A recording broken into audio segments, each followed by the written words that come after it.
Student अभी मैंने आपको प्रीवियस लेक्चर के अंदर ये बताया था कि कोऑर्डिनेट कंपाउंड क्या होते हैं, कोऑर्डिनेट कंपाउंड के कितने हिस्से होते हैं।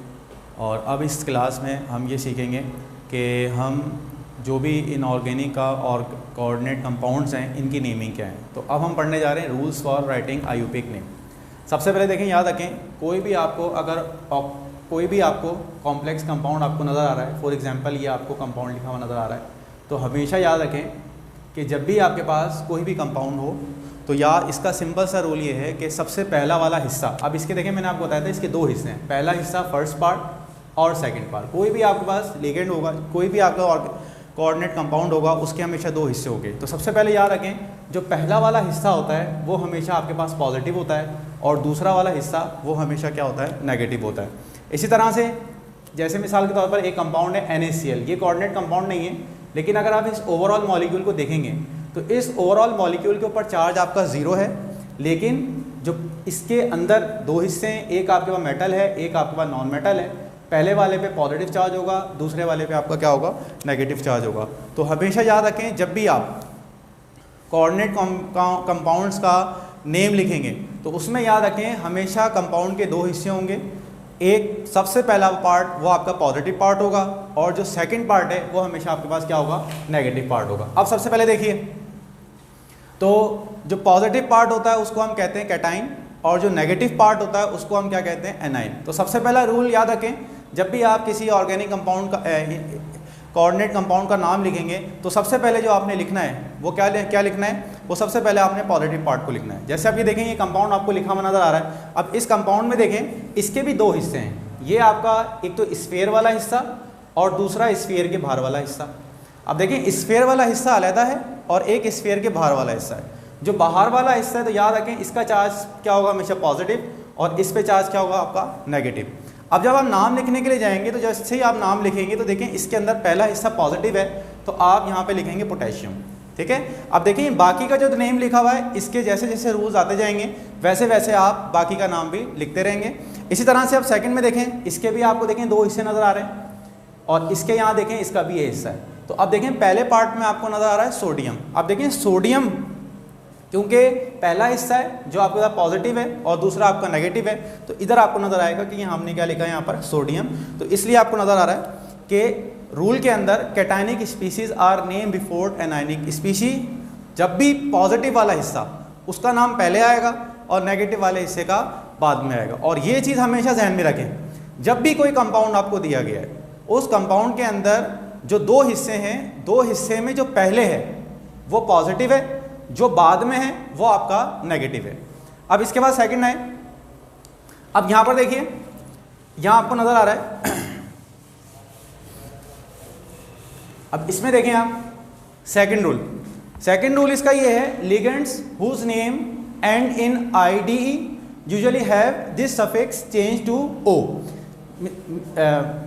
मतलब अगर कोई ऐसा लिगेंड है जो स्फीयर के अंदर मौजूद है, जैसे क्लोराइड, अब देखें इसके आखिर में नीचे में IDE आ रहा है, इसके आखिर में IDE आ रहा है, इसके आखिर में IDE आ रहा है, इसके आखिर में IDE आ रहा है। तो आपने क्या करना है, आपने ये करना है कि इसके IDE को हटा के और O लगा देना है। अब इसकी एग्जांपल देख लें आप, यहाँ देखें इस कंपाउंड के अंदर देखें। अब पहला रूल जो हम पढ़ के आए थे वो क्या पढ़ के आए थे कि जो पहला हिस्सा है वो आपने हमेशा लिखना है, ये पॉजिटिव है और ये नेगेटिव है। कैटाइन का नाम पहले होता है तो हमने यहाँ पर लिखा पोटेशियम। इसके बाद देखें यहाँ आपको 6Cl6 नजर आ रहा है। तो अब देखें Cl है, Cl का मतलब को हम कहते हैं क्लोराइड। अब ये क्योंकि स्फीयर के अंदर मौजूद है तो याद रखें अगर ये स्फीयर के अंदर मौजूद है तब आपने क्या करना है, इस IDE को हटाना है और IDE को हटा के क्या लगा देना है, O लगा देना है। ये सिंपल सा रूल है। अब आप आइए रूल नंबर, सेम रूल है। अब इसमें देखें ऐसे कंपाउंड जिनके आखिर में क्या आ रहा हो, ITE आ रहा हो या ATE आ रहा हो, तो उसके आखिर में भी आपने क्या लगाना है, O लगाना है। जैसे ये आपको नजर आ रहा है ये कार्बोनेट है CO3, तो कार्बोनेट है तो अब आपने क्या लगाना है, इसको हटा के O लगा देना है तो ये बन जाएगा कार्बोनेटो। इसी तरह से थायोसल्फेट है, इसको आप हटाएंगे तो ये बन जाएगा थायोसल्फेटो। ये थायोसाइनाइड है, इसका O हटाएंगे तो ये बन जाएगा थायोसाइनेटो। इस तरह से ऑक्जिलेट है, जब ऑक्जिलेट को आप हटाएंगे तो बन जाएगा ऑक्जिलेटो। ये नाइट्राइट है, जब आप O हटाएंगे E हटाएंगे तो लगा देंगे यहाँ पर O। तो सिंपल सा रूल क्या है, जब भी आपके पास क्या हो, IDE हो, ITE हो या ATE हो, तो आपने क्या करना है, उसको हटा के E को हटा के आपने क्या ऐड कर देना, O ऐड कर देना है, ठीक है। इसके बाद नेक्स्ट देखिए, अब यहां पर देखिए, अब देखें, अब हमारे पास आपको मैंने बताया था कॉम्प्लेक्स के दो हिस्से हैं, एक कॉम्प्लेक्स का स्फीयर वाला हिस्सा और एक स्फीयर के बाहर वाला हिस्सा। अब यहां पर देखें, स्फीयर के अंदर जो भी आपके पास आता है उसको आप लिगेंड कहते हैं। अब देखें यहां पर जो लिगेंड की तादाद मेंशन है, देखिए जब लिगेंड की तादाद आपके पास मेंशन है तो लिगेंड की तादाद के अंदर आपको नजर आ रहा है कि यहाँ पे 4 है, यहाँ पर आपका 6 है, यहाँ आपके पास 4 है, यहाँ आपके पास 6 है, यहाँ आपके पास 2 है। तो यहाँ देखें सिंपल सा रूल है कि जब भी आपके पास लिगेंड होंगे तो आपने क्या करना है, उनके प्रीफिक्स के साथ डाई के साथ, जो अगर 2 हैं तो उनके आगे डाई लगा देना है, 3 है तो ट्राई लगा देना है, 4 है तो टेट्रा लगा देना है, 5 है तो पेंटा लगा देना है, 6 है तो हेक्सा लगा देना है। अब इस तमाम कंपाउंड के नेम में देख लें। अब देखें इसमें जो रूल बताया था मैंने आपको कि देखें पहला हिस्सा पॉजिटिव, तो यहाँ देखें आपको पोटेशियम लिखा हुआ नजर आ रहा है। इसके बाद देखें यहाँ पर 6Cl है, 6Cl का मतलब यहाँ पर हेक्सा क्लोरो। अब पहला वाला रूल वही अप्लाई होगा कि ये Cl है, स्फीयर के अंदर है, क्लोराइड है, क्लोराइड कहते हैं, तो स्फीयर के अंदर आया है तो हम इसके ID को हटा के यहाँ पर क्या ऐड कर देंगे, O ऐड कर देंगे, तो ये हो जाएगा हेक्सा क्लोरो, ठीक है। ये यहाँ तक का मैंने रूल आपको बता दिया, बाकी जो भी होगा जैसे जैसे रूल आते जाएंगे तो पूरा कंपाउंड आपको लिखना आ जाएगा। इसके बाद देखिए यहाँ देखें Cl2 है तो यहाँ जाहिर से बात 2 है, तो यहाँ आपको नजर आ रहा है कि डाइक्लोरो, ये देखें डाइक्लोरो आपको यहाँ पे लिखा हुआ नजर आ रहा है, और डाइक्लोरो आपको यहाँ पे लिखा हुआ नजर आ रहा है। और यहाँ देखें 4 है तो यहाँ आपको लिखा आ रहा है बेटा टेट्रा अमाइन, यहाँ भी आपको लिखा हुआ नजर आ रहा है। इसी तरह से ये 6 है तो 6 में देख लें क्या है आपके पास, हेक्सा नाइट्रो। तो रूल सिंपल सा ये है कि जब भी आपके पास 2 हो, 3 हो, 4 हो, 5 हो, तो आपने क्या करना है, उसकी जगह डाई, ट्राई, पेंटा, और 6 तो हेक्सा उसके अंदर आप लगा देना है। इसके बाद देखें, अब देखें इसको दो तरीके से आमतौर पर एक्सप्लेन करते हैं। कुछ तो ये कह देते हैं कि वो कंपाउंड जिनमें ऑर्गेनिक कंपाउंड है उनके साथ, और कुछ ये कह देते हैं कि अगर डबल एक कंपाउंड जो 2 दफ़ा है, जैसे मिसाल के तौर पर पहले तरीके से मैं आपको बता देता हूँ, ऑर्गेनिक कंपाउंड के तरीके से आपको पता है वो कंपाउंड जिनके अंदर कार्बन आता है वो ऑर्गेनिक कंपाउंड होते हैं। तो आप सिर्फ अभी इस तरह क्लासिफिकेशन करें जिनके अंदर इनऑर्गेनिक हो, इनऑर्गेनिक लिगेंड हो। तो इनऑर्गेनिक लिगेंड में तो आपने डाई, ट्राई, पेंटा, टेट्रा करके यूज करना है। लेकिन अगर आपके पास क्या हो, कोई ऑर्गेनिक लिगेंड आ जाए, ऑर्गेनिक लिगेंड मीन जिनके अंदर क्या मौजूद हो, कार्बन मौजूद हो, तो उनके लिए आपने क्या करना है, 2 के लिए बिस का वर्ड यूज करना है, 3 के लिए ट्रेस का वर्ड यूज करना है, 4 के लिए टेट्रा किस का वर्ड यूज करना है, ठीक है। तो अब यहाँ पर देखें, अब देखें इथिलीन डायमाइन। अब डायमाइन के बारे में, इथिलीन के बारे में पता है कि ये वो कंपाउंड है जिसके अंदर जो है वो कार्बन मौजूद होता है। तो इसके लिए जो हम वर्ड यूज करेंगे, क्योंकि 3 है तो इसलिए हम यहाँ पे क्या यूज किया है, ट्रेस का वर्ड हमने यूज किया। देखें यहाँ हमने ट्राई का वर्ड यूज नहीं किया। ट्राई जब यूज करते जब हमारे पास कोई इनऑर्गेनिक लिगेंड होता, और ट्रेस जब यूज किया जब हमारे पास ऑर्गेनिक लिगेंड है। इसको एक तरीके का समझने का तरीका तो यही है, तो आप एक ही तरीके से समझें ताकि आपके जहन में रहे, इनऑर्गेनिक लिगेंड और ऑर्गेनिक लिगेंड। इनऑर्गेनिक लिगेंड होगा तो आपने क्या यूज करना है, डाई, ट्राई, टेट्रा, पेंटा और हेक्सा यूज करना है। और अगर ऑर्गेनिक होगा तो ऑर्गेनिक के लिए आपने बेस, ट्रेस और टेट्रा किसको यूज करना है। इसके बाद सेकंड रूल देखें। अच्छा, इसमें देखें, अब हमने सबसे पहले ये पढ़ा कि वो कंपाउंड में वो हिस्सा जो पॉजिटिव है उसका नाम आपने पहले देना है, ठीक है। अब यहां पर देखें, इससे पहला वाला जो कंपाउंड था उसमें जैसे ये कंपाउंड था K4FeCN6। अब देखें इस कंपाउंड में आपको नजर आ रहा है कि यहां पर जो आपका ये पहला हिस्सा है ये आपका पॉजिटिव है और ये आपका नेगेटिव है। लेकिन अब इस कंपाउंड में देखें, आप इस कंपाउंड में आपको नजर आएगा, देखिए ये जो स्फीयर वाला हिस्सा है, स्फीयर वाला हिस्सा पहले है, इसका मतलब स्फीयर के ऊपर पॉजिटिव चार्ज है, और स्फीयर के जो दूसरा हिस्सा है वो आपके पास नेगेटिव चार्ज है। तो इसका मतलब ये हुआ कि हमारे पास जो स्फीयर हैं वो 2 किस्म के हो सकते हैं, वो हमारे पास नेगेटिव भी हो सकते हैं और वो हमारे पास क्या हो सकते हैं बेटा, पॉजिटिव भी हो सकते हैं। तो ये याद रखें। तो अब इसका मतलब ये हुआ कि जब हम इस कंपाउंड को नाम लिखने के लिए जाएंगे, इस कंपाउंड का नेम लिखने के लिए जाएंगे, तो सबसे पहले जो हम नाम लिखेंगे वो लिखेंगे पॉजिटिव पार्ट का। अब जब हम पॉजिटिव पार्ट को नाम लिखने के लिए जा रहे हैं तो अब देखें पॉजिटिव पार्ट के अंदर 3 आपके पास चीज़ें नजर आ रही हैं। ये आपके पास, एक आपके पास मेटल है, एक आपके पास अमोनिया है, ये आपके पास क्या है, आपके पास Cl2। अब सवाल ये है कि इनमें आपने किसका नाम लिखना है। तो सबसे पहले याद रखें कि जो हमारे पास लिगेंड्स होते हैं, लीगेंड्स होते हैं। तो एक तो लीगेंड्स होते हैं, दो हिस्से होते हैं इसके, एक आपके पास होता है बेटा लीगेंड और एक आपके पास होता है लीगेंड और एक आपके पास होता है मेटल। तो याद रखें आपने क्या करना है, लीगेंड वालों को आपने पहले नाम लिखना है, ठीक है। अब देखें जब लीगेंड को पहले नाम देंगे तो सबसे पहले याद रखें कि अब लीगेंड हमारे पास जो है वो दो किस्म के लीगेंड्स हैं। ये हमारे पास जो है वो न्यूट्रल लीगेंड है NH3 और ये हमारे पास जो है वो आपके पास एनायनिक लीगेंड है। न्यूट्रल वो होते हैं जिनके ऊपर कोई चार्ज नहीं होता और एनायनिक वो होते हैं जिनके ऊपर नेगेटिव चार्ज होता है। अब इसकी एक पूरी लिस्ट है, अब स्लाइड के अंदर मैं आगे शो करूंगा। वो तमाम कंपाउंड जिनके ऊपर न्यूट्रल हैं वो मैंने एक लिस्ट एक साथ बता दी है। आप मालूम करना चाहते हैं कि ये कौन सा है तो लिस्ट में आप देखेंगे तो आपको नज़र आ जाएगा कौन सा न्यूट्रल है और कौन सा आपके पास एनायनिक है। तो सबसे पहले याद रखें कि जब आप कंपाउंड का नेम लिखने के लिए जाएंगे तो सबसे पहले आप पॉजिटिव हिस्से का नाम लिखेंगे, फिर नेगेटिव का लिखेंगे।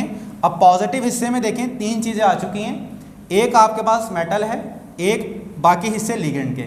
अब जब आप लीगेंड की तरफ गए तो लीगेंड में भी आपको नज़र आ रहा है कि इसमें भी दो मॉलिक्यूल हैं, एक न्यूट्रल है और आपके पास एनायनिक है। तो सबसे पहले याद रखें हमेशा हमने क्या करना है कि जो नेगेटिव वाले हैं उनको आपने क्या कर देना है, पहले लिख देना है। अब देखें यहाँ पर न्यूट्रल भी है नेगेटिव भी है, तो यहाँ जो नाम लिखा है वो सबसे पहले किसका लिखा है, नेगेटिव वाले का नाम लिखा है। अब देखें यहाँ आपको दो हैं, वही रूल डाइक्लोरो आपको नज़र आ रहा है, ये डाइक्लोरो है। इसके बाद देखें ये चार हैं, तो ये चार है, तो इसके बाद आपको नज़र आ रहा है टेट्राअमाइन। तो ये रूल डाल रखें कि सबसे पहले आपने क्या लिखना है कि among the ligand anionic ligands are written first. सबसे पहले आपने एनायनिक लिगेंड को लिखना है फॉलोड बाय न्यूट्रल लिगेंड, उसके बाद आपने न्यूट्रल लिगेंड को लिखना है। इसके बाद आप आ जाएं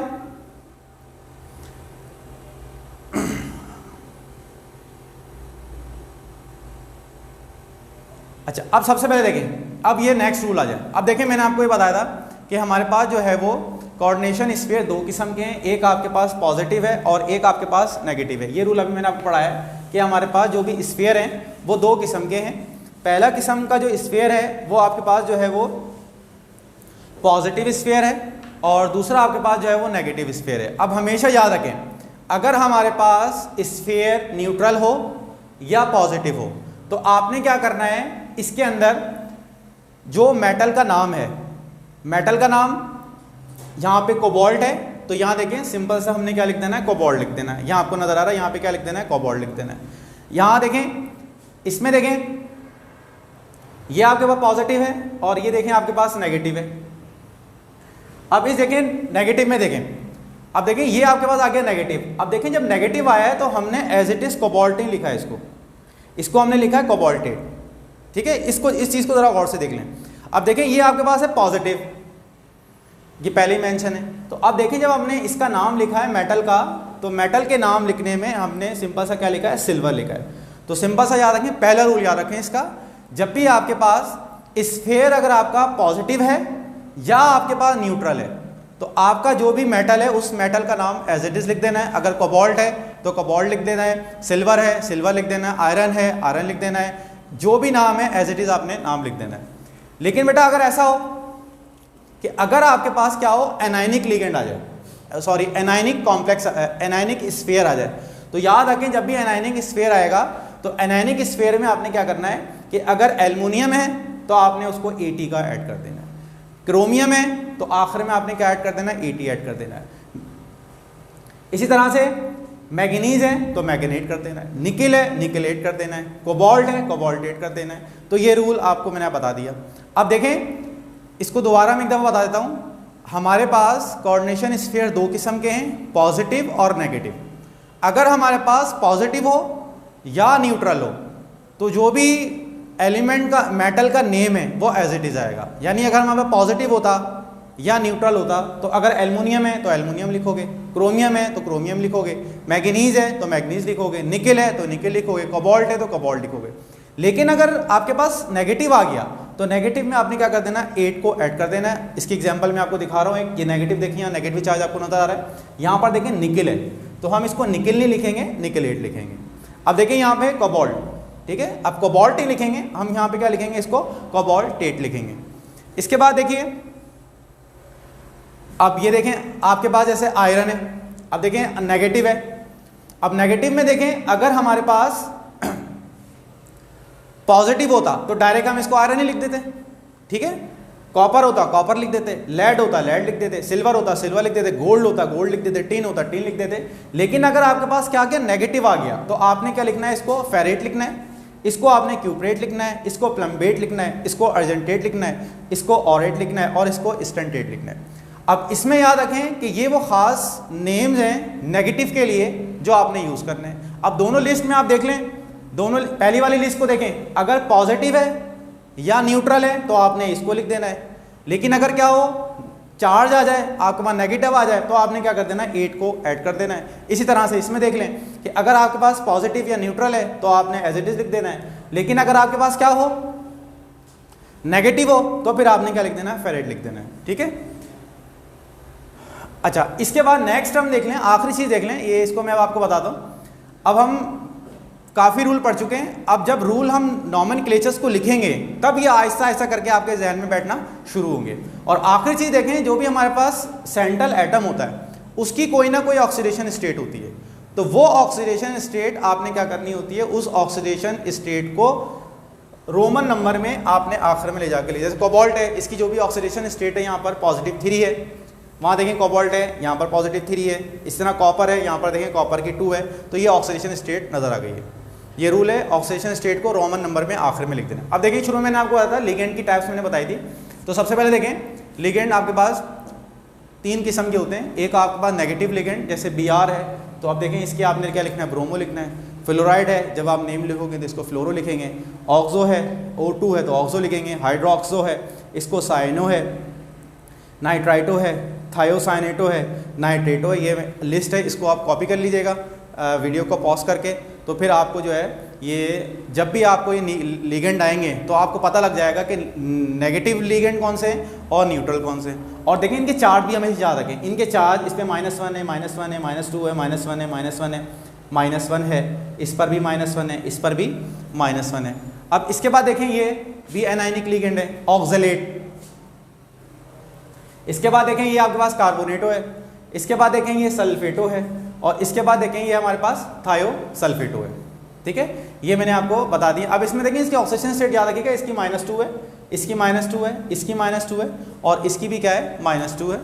इसके बाद नेक्स्ट आया न्यूट्रल लिगेंड। अब न्यूट्रल लिगेंड का मतलब ये है कि पहली चीज़ तो ये है कि इनका जो ऑक्सीडेशन स्टेट होगी वो आपकी 0 होगी। जैसे अमोनिया में आपको नज़र आ रहा है, जब भी आप इसके ऑक्सीडेशन स्टेट निकालने के लिए जाएंगे तो यहाँ इसके ऑक्सीडेशन स्टेट क्या होगी, 0 होगी।